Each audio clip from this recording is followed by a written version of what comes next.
You know, I look at a brother, man, who I got a lot of reverence and respect for, because I understand how heartbreaking, you know, parts of his journey could have been. That's Charleston White. Like, you had that brother on here. Yes, sir. Man, you look at old tapes of that brother, man, that brother got his shirt tucked in and, you know, his clothes maybe a little disheveled. You could tell he ain't having the best time of his life in terms of just making it work. But he was trying to impart wisdom on black folk and give them something.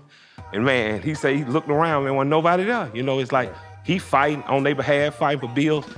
People don't always take you seriously when you trying to, because you look like you just on a failed mission. Yeah, I'm telling before the handcuffs go off. That made you feel some type of way? Matter of fact, I'm turning myself in. They ain't got to come get me. Okay. When I find out I got the warrant, I'm going down there. So you Uncle Tom? Yes, I'm Uncle Tom. And I'm finna tell you why. Because Uncle Tom was the first black hero known to black people. See, they tricked y'all in believing Uncle Tom was a sellout, but it was really Sambo. Uncle Tom was the one who used to show the slaves when they picked cotton. The little kids like them, Uncle Tom showed them how to scoop up the dirt and the rocks and put it in the bag to beat the white man weighing system, because the 5-year-olds would get beat with the whip if they didn't make quota. So Uncle Tom was the real hero. We just want everyone to know that this was not racially motivated. Everyone is welcome to come to Woodcrest, including the African Americans. Just don't stay too long, dogs. Just kidding. Not really. To settle with the police department. He turned down a 7-figure settlement offer. In fact, all Ruckus asked for was to fulfill a childhood dream of being a police officer. So help me God. Congratulations, Officer Uncle Ruckus. Just on a failed mission. Because my grandfather used to tell me all the time, you know, black folks don't learn you. And what he was trying to tell me, they just human beings. And human beings are subject to fall victim to propaganda, insecurity, non-confidence, that type of stuff. But when Charleston pivoted, now he went for low-hanging fruit. He went for the fruit everybody go for, rappers, you know, athletes. But he got their attention. Yes, sir. And then he put on an entertainer's veil. So he had to become what he detested. Nigga, I'm playing a role. When his camera come on, I don't bring Charleston to the internet. I ain't finna bring me before the world, man, to get crucified. I bring the persona, and I hide behind the persona. It's easy. Have you ever looked at them? White man just a joy to be around. They smell like lemon juice and pledge furniture cleaner. And look at them, they gave us discipline, jobs, put structure in our lives, took us out the jungle. And what we do to show our appreciation? We march up and down the street. We vote. Carry on. Ingrates. Yeah, man, you come in, you could be my neighbor. Yeah, absolutely. Yeah, you could. But man, I would like you. I would look out for your house and tell my people not to park in front of your mailbox so your mailman can get your mail. I like you, man. I like you too. You seem like a stand-up. You're honest. I appreciate honesty, you know? Well, I'm too honest. I'm brutally honest, and so it causes me to get a lot of backlash from everybody. I'm too brutally honest. Yeah, I work about 32 jobs over the course of a week. I think it's interesting I got 32 jobs and most they can't find one. They owe our ancestors something, right? They don't owe us nothing. We've gotten free education. We've gotten free government help. Man, everything's been given to us, so we don't have a struggle. So we don't have the value system that our ancestors once had, who once built Black Wall Street, who built Rosewood, Florida, Slocum, Texas, Detroit, many great places around America. Homie, we don't have that same work ethic because we don't value education, nor do we value getting up, going to work. We had the dope era, we had the hustlers, we had the pimps who relied on the woman. So most of us as black people saw our mothers and our grandmothers get up and go to work, and we very seldom saw black men get up and go to work, so we don't really have a work ethic. Ice Cube and bucking with the Black Revolutionary talk. So of course they go put a wall up. Bucking no more. I'm saying white folk let me in.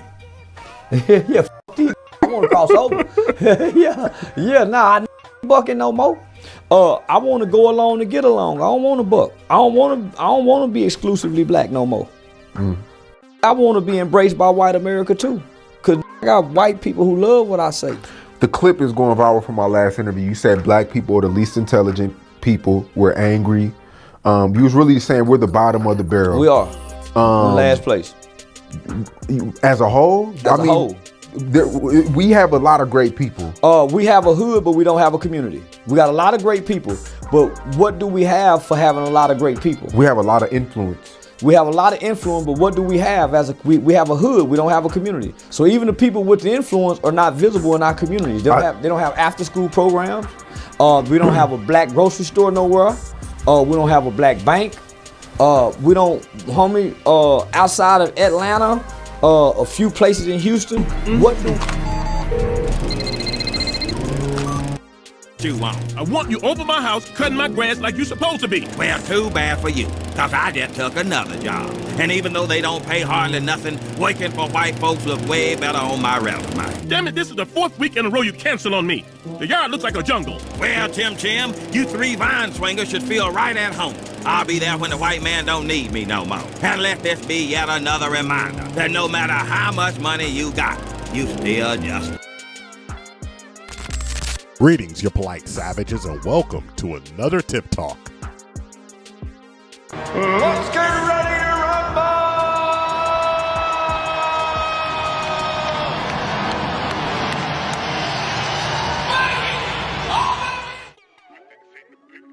Ladies, gentlemen, and polite savages, we are now about to embark on a journey sure to anger feminists and modern women alike. The only thing we can do is guarantee to tell you the truth, the whole truth, and nothing but the truth as we see it. So there's nothing else left to do but get on into it. Are you ready? Charleston White, in many ways, is an enigma wrapped up in a contradiction. Many things that he says is absolutely true, value upon value, giving game to the youth and the masses about how to correct the community. I was watching MTR earlier, and he said Charleston White, even though he's very critical of the black community, he is an observer from the inside looking out, meaning that there is a matter of understanding, compassion, and wanting them to be better. But a perfect example of what I'm talking about is Charleston White. Charleston White talks very negatively about the black community. I mean, I would argue probably worse so than what Myron does, but the difference is that Charleston White has the background, the resume, his community service acts, creating programs in school, right? Like, he has the background to talk about this in a way that lets you know that he's from the inside of the community. He talks ill on it, but sometimes you have to talk ill onto something in order for the holes in it to be exposed. But sometimes, and this is no slight to Mr. White, it just has to make you stop and say, man, that guy really sounds like Uncle Ruckus. Sound like a real me? Time out, nigga. Time out. I can't sit here and let y'all badmouth my president. Instead of sitting around here chopping the Brillo off each other's heads, y'all should take your black to Iraq and help fight for our freedom. A little more off the sides, please. Whoa, whoa, whoa, whoa. Man, go yeah, Trump, man, congratulations. I got my president back. Man, nah, I'm trumping on today, Sean.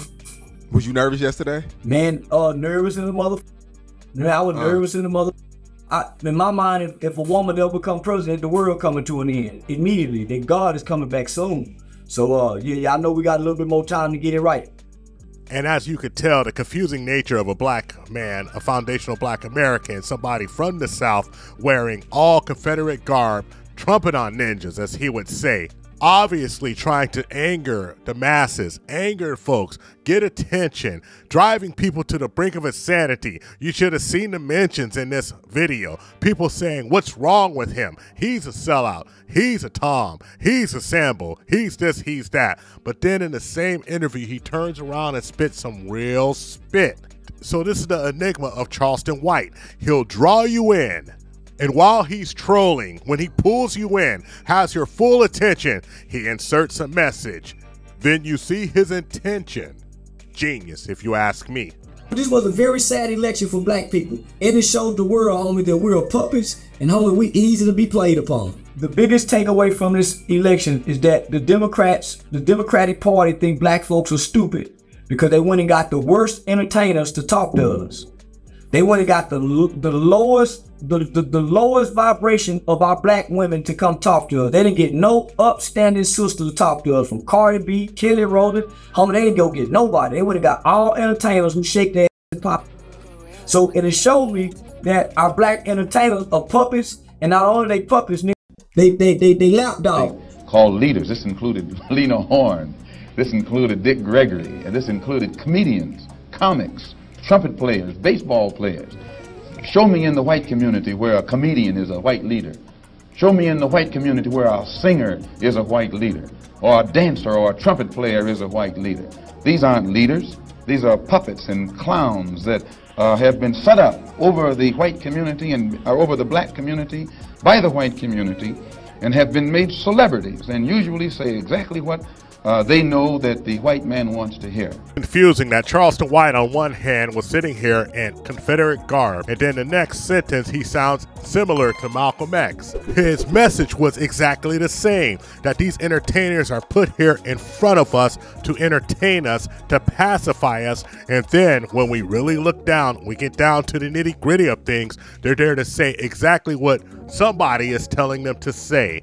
Interesting. From someone who runs an entertainment channel, I tell people all the time that if you come here looking for news, why are you here? People have to use discernment and understand exactly what they're watching, when they're watching it, and why they're watching it. And Charleston White is mixing the two masterfully. You see, he's trolling you at the same time, controlling you, at the same time informing you. And it's an interesting mix and an enigma, as I said before. But the truth is, sometimes it's hard to get around the crazy things that man is saying. Now, I've listened to your black man talk all day about how much you can't stand black folks. Ain't two of them in the history of the world that's worth a squirrel for it. Oh, how much you love white folks? Best thing the good Lord ever did for the planet Earth. Ruckus, you black as the ace of spades, man. I don't see the need for you to go and insult the man after a game of checkers. I ask black people all the time, you tell me something good about us in the last 40, 50 years that we can be proud of and take to the ancestors.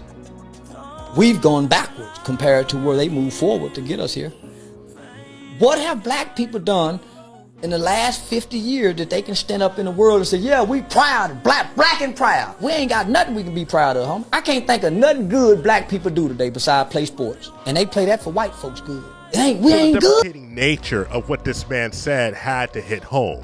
So at one moment, you would think that he's sounding like an Uncle Ruckus, that he's glorifying something that he's not. And then he turns around in the same sentence, in the exact same sentence, and says something that is absolutely true. You see, we have not done something as a people in the last 50 years to move forward. Yes, individuals have taken strides. Individuals have did this, but the sense of community, the thing that made us hard in the 60s to break apart, the family, that entire unit is gone. And regardless of the reasons why that unit is gone, regardless of the reasons why we sit here and we preach what's happened, when we understand what's going on, it's time for us to get back together. And when I say the family unit, I don't even mean man and woman marrying. Man, that's just a tip of the iceberg. There's brothers and sisters who don't talk to each other. There's fathers and sons who don't talk to each other. Things that I could never had imagined happen in the 70s and early 80s. Things that it would be unheard of in the early 90s actually exist in this day. And that's the problem that we have. So my final analysis is Charleston White, Uncle Ruckus? No. But he has a little ruckus in him. And this ruckus is a necessary evil to shock your system, to put you on alert, to make you open your eyes and open your ears, to anger you, to frustrate you, so that maybe, just maybe, after that shock, after that anger, after that frustration, just maybe you'll listen a damn minute. Man, I was walking around that there saying, man, I heard some young barbershop talking about who they killed. And I couldn't think of them young for nothing. They were talking about a whole mother. Man, I couldn't think of them for nothing.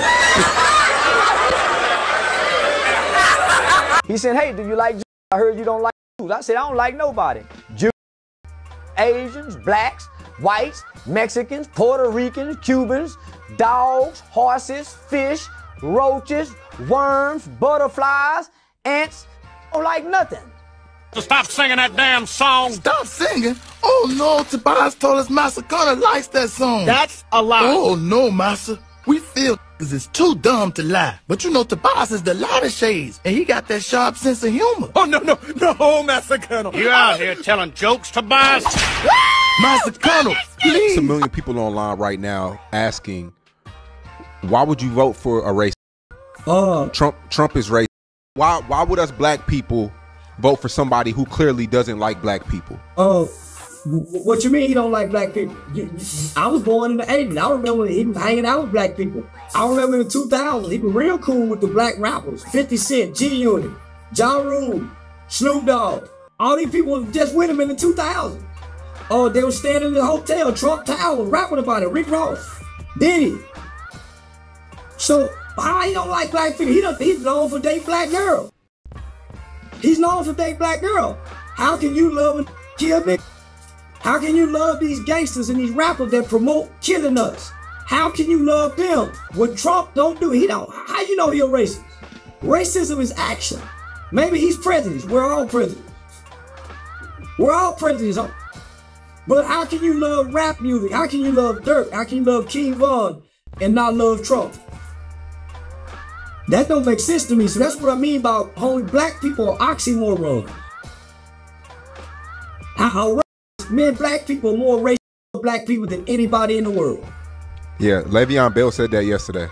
With a desire, with the intentions, with the purpose, and the goal of hurting other black people like young black males. Thank you for watching the TIP Network. Follow us on all social media outlets and ask yourself one burning question. Can you handle the tip? Boom, we're out. We found true happiness.